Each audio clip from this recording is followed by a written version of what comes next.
ሰላም እንደምናላችሁልን ክብራና ክብራን የተላቆ የማንቸስተር ዩናይትድ ደጋፊዎች ዛሬ ማች ዳይ ነው። የፌሲ ፔሪዮድ የመጀመሪያ ዙር ጨዋታዎች የተከናወኑ ነው። ወይም የበዓል ሰሞን ጨዋታዎች ማለት ነው። ከክሪስማስ ከፈረንጆች ክሪስማስ በፊት የሚከናወን የመጨረሻ ሊግ ጨዋታ ነው ለማንቸስተር ዩናይትድ። ማንቸስተር ዩናይትድ ወደ ዌስት ሚድላንድ ያቀናና በቦርኒንጋም ከተማ ከአስቶን ቪላ ጋር በቪላ ፓርክ ጨዋታውን ያከናውናል።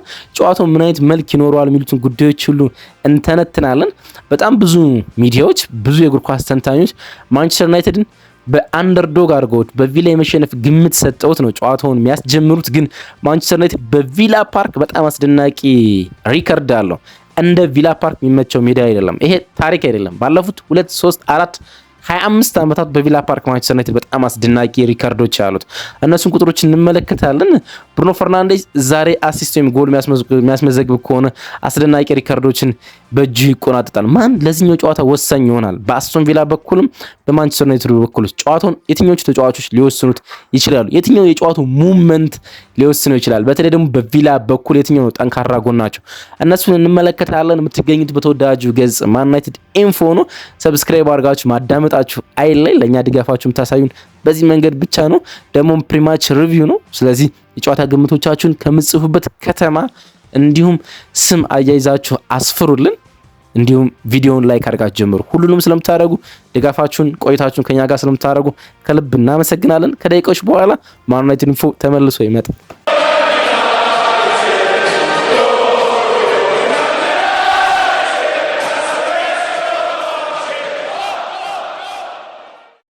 የቪላ ፓርኩ ጨዋታ ለሁለቱም ቡድኖች ዛሬ በጣም ወሳኝ ነው የሚሆነው። ለባለሜዳው ቪላ በሁሉም ውድድሮች 10ኛ ተከታታይ ድላቸውን ለማስመዝገብ በዚህኛው መርሃ ግብር ውስጥ እንደ ወሳኝ ጨዋታ ያደርጉታል። በዋንጫው ፉክክር ውስጥም ደግሞ ያላቸውን ተሳትፎ ከፍ ለማድረግ ማለት ነው። ማንቸስተር ዩናይትድ ደግሞ ከዛ ድራማቲክ ከነበረው የቦርንሞዝ የ4-4 አቻ ጨዋታ በኋላ ነው ወደዚህኛው ጨዋታ የሚያመራ ማለት ነው። ስለ ቪላ ጥቂት ነገሮችን እናውራና ስለ ዩናይትድ እንመጣለን። እንግዲህ 9 ጨዋታዎችን በተከታታይ በሁሉም ውድድሮች ማሸነፍ ችሏል። አስደናቂ ስትራይክ ለማድረግ ነው ወደዚህኛው ጨዋታ የሚመጡ። በታሪክ ውስጥ በጣም ከፍተኛ ስትራይክ ያላቸው ወይም ደግሞ ተከታታይ ድሎችን ያስመዘገቡት 11 ጨዋታዎች ነው። 1914 በጣም ከብዙ አመታት በፊት ማለት ይቻላል። ኦልሞስት 80-90 አመታት ካለፉት ታሪክ በኋላ 11 ተከታታይ ጨዋታዎችን ካሸነፉ በኋላ ይሄኛው 9ኛ ስትራይካቸው ነው። ማንቸስተር ዩናይትድን ማሸነፍ የሚችሉ ከሆነ 10ኛ ስትራይካቸው ማድረግ ይችላልና ያን ያህል በጣም ድንቅ ፐርፎርማንስ ላይ እንዳሉ ማንሳት ይቻላል። በፕሪሚየር ሊግ ውስጥ እንደ ቪላ በሁለቱም ሳጥን ውስጥ ኦቨር ፐርፎርም እያደረገ ያለ ቡድን የለም። በጣም ኦቨር ፐርፎርም አንዳንዴ እድል ነው እስከምትሉ ድረስ የተጋነን ኦቨር ፐርፎርሚንግ ያለው ቡድን ቪላ ነው። ለምሳሌ ስፐርስ በመቀጠል 7.9 ከፍ ያለ ኤክስጂ በላይ ጎል አስቆጥሯል። ለምሳሌ ይሄን ላብራራላችሁ። ቪላ 17.1 ኤክስጂ ነው ያስመዘገበው ወይም ደግሞ ሊያስቆጥረው የሚገባው የጎል መጠን ኤክስፔክትድ ጎልስ 17 ብቻ ነው ሊያስቆጥር፣ ግን ያስቆጥረው 25 ጎል ነው። ያ ማለት በ7.9 ኦልሞስት በ8 ከፍ ያለ ነው ማለት ነው። ሊያስቆጥር ከሚገባው በላይ ያስቆጠረበት ወይም ደግሞ ሊሰነዝር ከሚገባው በላይ የሰነዘረ ማለት ነው።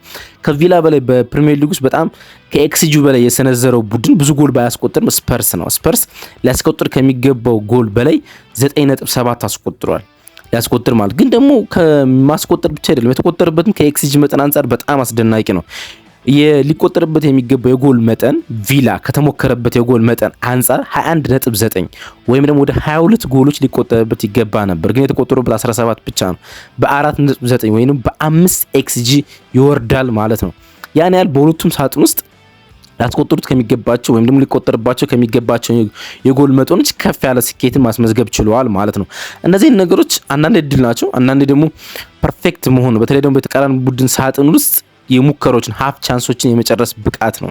ከቦክስ ውጭ ምናምን እንደዚህ ሀፍ ቻንሶችን ሲጨርሱ ኤክስጂያችሁ ከፍ ይላል ማለት። ከሳጥን ውጭ እንደ ቪላ አይነት አስማተኛ ቡድን ስለመኖሩ እርግጠኛ አይደለም። ማንቸስተር ዩናይትድ በጨዋታ ውስጥ ሊጠነቀቅባቸው ከሚገቡ ጉዳዮች አንዱ ከቦክሱ ሳጥን ጫፍ ላይ ያሉትን ኤሪያዎች በደንብ ለመከላከል መሞከር ነው።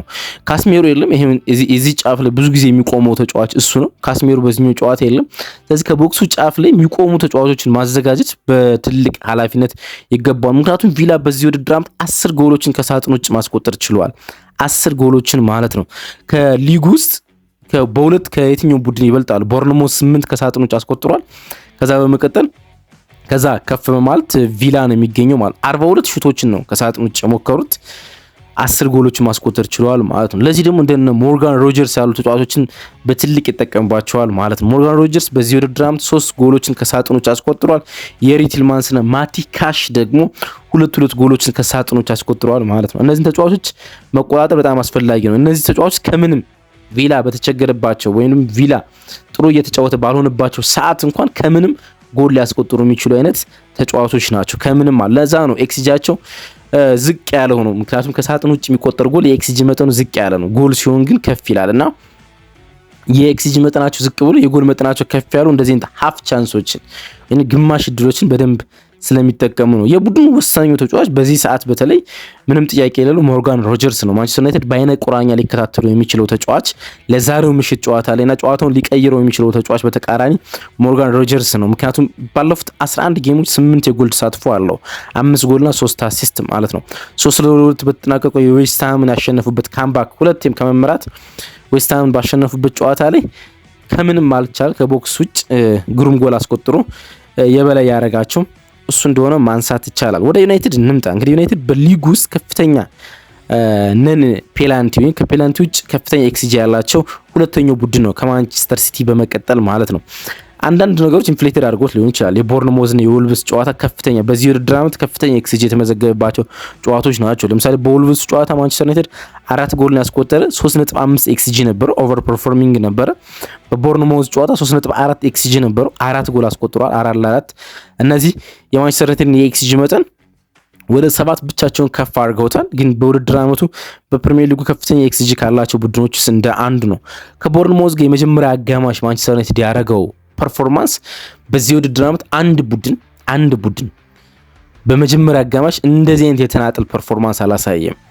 በጣም አስደናቂ ፐርፎርማንስ ነበረ። ፖስት ማች ሪቪው በሰራን ጊዜ ቦርንሞዝን ጨዋታ አንስተነዋል፣ ግን ጥቂት ለማንሳት ነው። 2.49 ኤክስጂ ነበረው በመጀመሪያ አጋማሽ ብቻ። ኦልሞስት 3 ጎሎችን ሊያስቆጥር ማንቸስተር ዩናይትድ በተገባ 17 ሾት አድርጓል በመጀመሪያ አጋማሽ ብቻ። 30 ኳስ በቦርንሞዝ ሳጥን ውስጥ ነክቶ ነበር። በዚህ ውድድር ዓመት በመጀመሪያ አጋማሽ የተቃራኒ ቡድን ሳጥን ውስጥ 30 ኳስ የነካ ማንኛውም የሊጉ ቡድን የለም። ማንኛውም ማለት ነው። ያን ያህል ቦርንሞዝ ጋር የነበረው የመጀመሪያ አጋማሽ የሚደንቅ ነው። ይህን ጉዳይ ማንሳት የፈለኩበት ምክንያት የዛሬው ጨዋታ የመጀመሪያ አጋማሽ ላይ ማንቸስተር ዩናይትድ ጥሩ ጨዋታው ሊጀምር ይችላል። ምክንያቱም በቪላ ፓርክ ማንቸስተር ዩናይትድ በጣም ጥሩ ስለሆነ ማለት ነው። ግን ይህን ፐርፎርማንስ ሰከንድ ሃፍ ላይ ማስቀጠል ወይም ደግሞ ጨዋታውን የመጀመሪያ አጋማሽ መግደል በጣም ሲበዛ አስፈላጊ ነው። እንግዲህ በጣም የጣበበ አይደለም፣ በጣም ያነሰ ስኳድ ይዘን ነው ወደ ቪላ ፓርክ በርሚንግሃም የምናመራው ማለት ነው።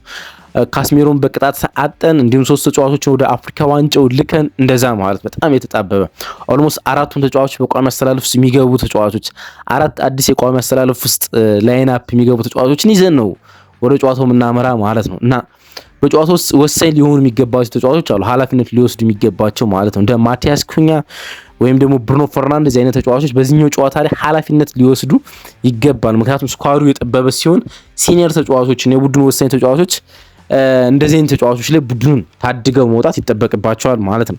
ማቲያስ ኩኛ የፊት መስመሩ ከሜሰን ማውንት ጋር ይመራል ተብሎ ይጠበቃል። በዚህ ውድድር ዓመት ብዙ ቦል ኬሪ ያለው ተጫዋች ነው። እንግዲህ ቦል ኬሪ ማለት ኳስ ተሸክሞ ከ5 ሜትር በላይ መግፋት ማለት ነው። በፕሪሚየር ሊግ ውስጥ ቁጥር አንዱ ተጫዋች ነው በኤንዲንግ ሹት ማለት ነው። 18 ኳሶችን ቦል ኬሪ አድርጎ ከ5 ሜትር በላይ ገፍቶ ሹት ማድረግ ችሏል፣ መሞከር ችሏል። 18 ኳሶችን ማለት ነው። 6 ኳሶችን ደግሞ ቻንስ ክሬት ማድረግ ችሏል፣ የጎል ዕድሎችን መፍጠር ችሏል። ኳሶችን ተሸክሞ ከ5 ሜትር በላይ ገፍቶ ማለት ነው። ግን ከ5 ሜትር በላይ አይደለም። በአቬሬጅ ማቲያስ ኩኛ 12.1 ሜትር ፕሮግሬሲቭ ኬር አለው ወይም ደግሞ ኳሶችን ይገፋል ከ12 ሜትር በላይ በአማካይ ማለት ይሄ በአማካይ ማለት አንዳንድ 15 20 ሜትሮችን ይገፋል፣ አንዳንድም ከዛ ዝቅ ሊል ይችላል ማለት ነው። ግን በአማካይ 12 ሜትር ኳሶችን ይገፋል። ያን ያህል ኳስ ይሸከማል። አንዳንድ ጊዜ በጣም ይበዛና ኤክስትራ ተቾቹ ኳሶችን ሲነጠቅ እንመለከተዋል። አንዳንድ ግን በጣም ወሳኝ ሆኖ እንመለከተዋለን። ኳሱ የሚያጠው ከሆነ በጣም አደጋ ነው የሚሆነው። ምክንያቱም የተሸከማችሁትን ኳስ ወይ ረጅም የሜዳ ክፍል የገፋችሁትን ኳስ ስትነጠቁት የተቃራኒ ቡድን ማለት የራሳችሁ ቡድን የዲፌንስ ኦርጋናይዜሽን ልክ አይሆንም እና አደጋ ይፈጥራል። ግን ደግሞ ብቻውን ወደ ፋይናል ሰርድ ኳሱንም ለማምራት ይጠቅማል ማለት ነው። ሌላኛው በዚህኛው ጨዋታ ወሳኝ መሆን የሚገባው ተጫዋች ሁሌም ወሳኝ ነው አይኖ፣ ግን ብሩኖ ፈርናንዴዝ ነው። ባለፈው በጣም ቆንጆ ፍሪ ኪክ እንዳስቆጠረ ወይም ቅጣት ምት እንዳስቆጠረ ተመልክተናል አይደል? በዛ ጨዋታ ላይ ጎልም አሲስትም ያስመዘገበ በቦርንማውዝ ጨዋታ ባክ ቱ ባክ ነው ጎልም አሲስትም ሲያደርግ። ባክ ቱ ባክ ማለት የወልቭስ ጨዋታ ላይ ጎልና አሲስት አለው፣ የቦርንማውዝ ጨዋታ ላይ ጎልና አሲስት አለው። በቪላው ጨዋታ አስቸጋሪ ቢሆንም ጎል አሲስት የሚያደርግ ከሆነ ከራያን ጊግስ ኤፕሪል 2003 በኋላ ለመጀመሪያ ጊዜ በሶስት ተከታታይ ጨዋታዎች ጎልና አሲስት ያስመዘገበ ተጫዋች ይሆናል። ኤፕሪል 2003 ራያን ጊግስ በሶስት ተከታታይ ጨዋታዎች ጎልና አሲስት ማስመዝገብ ይችላል። ጎልም አሲስትም ማለት ነው። ሌላ ዛሬ ብሩኖ ፈርናንዴዝ የሚያስመዘግበው ታሪካዊ ቁጥር አለ። በዛሬው ጨዋታ ብሩኖ ፈርናንዴዝ አሲስት የሚያስመዘግብ ከሆነ ለማንኛውም ተጫዋች የመጨረሻ ኳስ የሚያቃብል ከሆነ በስድስት ተከታታይ ከሜዳው ውጭ ጨዋታዎች አሲስት ያስመዘገበ በታሪክ በፕሪሚየር ሊግ የመጀመሪያው ተጫዋች ይሆናል። ይሄኛው በጣም የሚጠበቀው ዳታ ነው። ዛሬ ብሩኖ ከሚያስቆጥር በላይ አሲስት ቢያደርግ መርጣለሁ፣ ምክንያቱም ይሄኛው ነው ሪከርድ በእጁ እንዲያስመዘግብ ማለት በፕሪሚየር ሊጉ የመሰረታ 140 ምናምን ዓመታት ታሪክ ውስጥ የመጀመሪያው ተጫዋች ይሆናል። በስድስት ተከታታይ የሜዳ ውጭ ጨዋታ አሲስት ያስመዘገበ ተጫዋች ማለት ነውና ዛሬ ከምንጠብቃቸው ኢንተረስቲንግ ጉዳዮች አንዱ ይሄኛው ይሆናል ማለት ነው። የእርስ በርስ ጉዳያቸውን እንመልከት። እንግዲህ በጣም ብዙ ሚዲያዎች እና የእግር ኳስ ባለሙያዎች ማንቸስተር ዩናይትድን ለዚህኛው ጨዋታ አንደርዶግ አድርገውት ነው ወደ ሜዳ የሚገቡት። ይጠበቃል እንደዛ እንደሚያደርጉት ማለት ነው፣ ወይም ዝቅ ያለ ግምት ሰጠውት ማለት ነው። ግን ማንቸስተር ዩናይትድ በቪላ ፓርክ በጣም አስደናቂ ቁጥሮች ነው ያሉት፣ ወይም ደግሞ አስደናቂ ሪከርዶች ነው ያሉት በቪላ ማለት ነው። ዩናይትድ ቪላ ላይ 41 ድሎች ያሉት በጠቃላይ አስቶን ቪላ ላይ ማለት ነው 41 ድሎች ማለት 18ቱን ድሎች ያስመዘገበው ቪላ ፓርክ ላይ ነው፣ ሜዳው ላይ ማለት ነው። ቪላ ፓርክ ላይ ነው። ከቪላ ፓርክ በላይ ማንቸስተር ዩናይትድ ብዙ ድሎች ያስመዘገበበት ጨዋታ ሜዳ ጉዲሰን ፓርክ ነው ወይንም ኤቨርተን ላይ ማለት ነው። ከኤቨርተን በመቀጠል አዌ ብዙ የረታው ቡድን ቪላን ነው። ስለዚህ ታሪክ ነው ልትሉ ትችላላችሁ፣ ግን በቅርብ ዓመታትም እሱን አድርጎታል በቪላ ኡናይ ኤምሬ መጥቶም ጭምር ማለት ነው። ያለፉትን 26 የቪላ ፓርክ የማንቸስተር ዩናይትድ እና የቪላ ጨዋታ ብትመለከቱ ያለፉትን ነው የምላችሁ፣ በታሪክ አይደለም።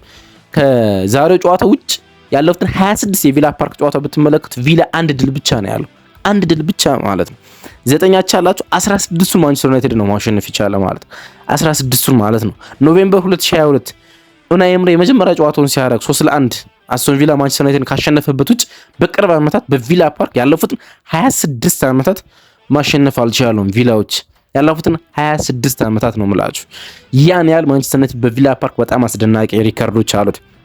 ሌላውን ትተን ባለፉት 2 ዓመታት ኡናይ ኤምሬ ወደ ቪላ በመጣባቸው እንኳን ያለፉትን 2 ዓመታት በቪላ በተከታታይ ነው ማሸነፍ ይቻላል ነው ቪላ አስቶን ቪላን ማለት ነው። አሁን ሶስተኛ ለማሸነፍ ነው የምንጫወተው በተከታታይ 3 ዓመት በቪላ ፓርክ ለማሸነፍ ማለት ነው ካለ አቻ።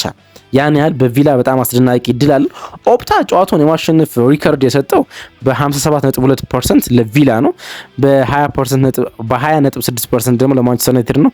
በ22.2% ደግሞ ጨዋታው ባቻ ውጤት ይጠናቀቃል ብሏል። ግን ይሄኛው ጨዋታ ብዙ የሚወስኑት ጉዳዮች አሉ። አንደኛ ሴሌሜንስን ነው። በዚህኛው ጨዋታ ባለፈው በመጨረሻቸው የመጀመሪያው አጋማሽ ላይ በአንዳንድ እንቅስቃሴዎች ደካማ ሆኖ ተመልክተናል ጎሎች ሲቆጠሩ። ግን ደግሞ የዴቪድ ብሩክስን 2 የመጨረሻ ደቂቃ ሹቶች ያስቀረበት መንገድ ግሩም እንደነበረ ተመልክተናል። ዛሬ ከቦክስ ውጭ የሚደረጉ ሹቶችን የሚቆጣጠር ኃላፊነት እሱ አለ። ሴሌሜንስን በግብ ጠባቂነት ይለናል ብለን እንገምታለን። በግምታዊ አሰላለፋችን ሌኒ ይሮ፣ አይደን ሄቨን እና ሉክ ሾ በተከላካይ ቦታ ላይ ይኖራሉ። ዲያጎ ዳሎ በቀኝ በኩል፣ ፓትሪክ ዶርክ በግራ በኩል ይኖራሉ። ኮቢ ማይኖ እና ብሩኖ ፈርናንዴስ የአማካኝ ስፍራውን ይመሩታል። ኦልሞስት ኦፌንሲቭ የሆነ ነው የአማካኝ ስፍራው ብለን እንገምታለን። ከማኑኤል ኡጋርቴ ይልቅ ኮቢ ማይኖ ዛሬ የሚጠቀም ይመስለኛል፣ የኔ ግምት ነው። ማቲያስ ኩኛ እና ሜሰን ማውንት ከአጥቂው ቤንጃሚን ሴስኮ ጀርባ ላይ ይኖራሉ ብዬ አስባለሁ። የኛ ግምት ያስተላለፍ ይሄን ይመስላል። ምሽት 1 ሰዓት ተኩል ላይ በዌስትላንድ ከበርሚንግሃም ከተማ ማንቸስተር ዩናይትድ ከአስቶን ቪላ ጋር በቪላ ፓርክ ይጫወታል። የጨዋታ ግምቶቻችሁን ታስቀምጡበት ሰዓት ደረስና አስቀምጡ። አብራችሁ ስለነበራችሁ ከልብ እናመሰግናለን። መልካም ቀን ይኖላችሁ። መልካም ጨዋታ